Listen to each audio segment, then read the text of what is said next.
Because one of the things you mentioned when we were talking before we started recording was you said there's a lot of things happening on the moon right now. It's insane the amount of things that are happening, and I was not aware that much of anything was happening on the moon, to be honest.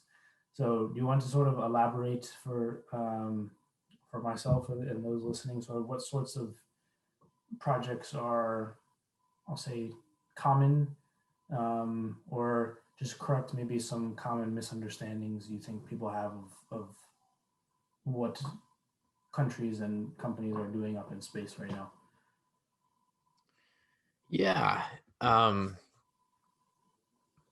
we have everything with NASA and Artemis in their Moon to Mars program.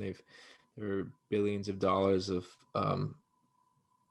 funds being allocated toward that project and designing the vehicles and habitats um, to sustain humans on the moon. I think they're initially aiming for 2024 human arrival, but that'll likely be pushed back to 26 or 28.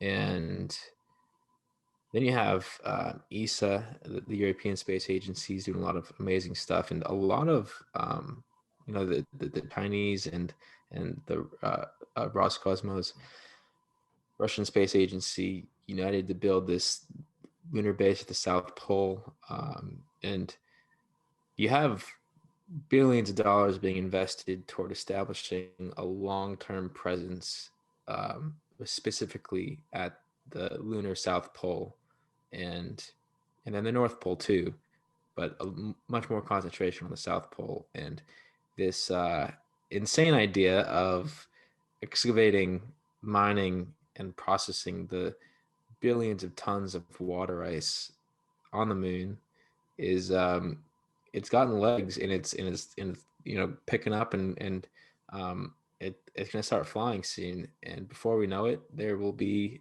these a lot of humans on the moon, and we'll look up at that rock in the sky, which was formerly called Theia, and collided with Earth, and we'll look up and think of the humans up there, and we'll look at it completely differently, and it'll be beautiful. um, and then that water ice is going to directly support uh, the life in Earth orbit, and on the moon, and everywhere else in between, and in the inner belt. Um, and yeah. Interesting, interesting. I didn't realize that the mining of the water ice had picked up as much traction as it had. I remember reading an article for current events in science back in like high school and middle school that somebody had thrown that out there as an idea, and it was very quickly like, nah, like we don't have the technology for that or the money for that or whatever reasons are typically thrown out there for why you can't do something. Um, so what would the benefits be to that from the standpoint of we have water, we have plenty of water here, and I'm sure it would cost a lot. But what would the sort of the potential benefits from that be? The potential benefits are enormous, and specifically in terms of the science involved, and discovering and learning more about the universe and galaxy, and identifying the exoplanets beyond our system that are the most likely to um, hold our future descendants.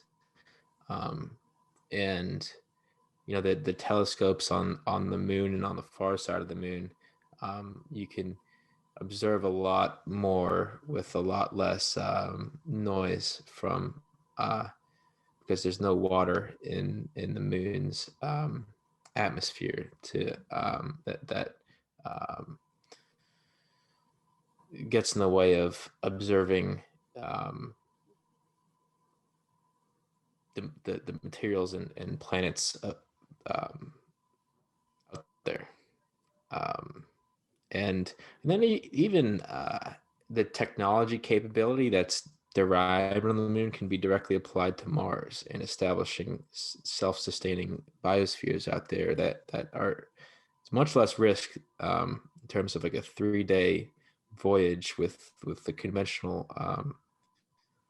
chemical propulsion systems instead of going out to Mars and then you're stranded for a long time. Yeah. Yes, Uh, and a lot more that yeah, I'm sure it sounds incredibly complicated.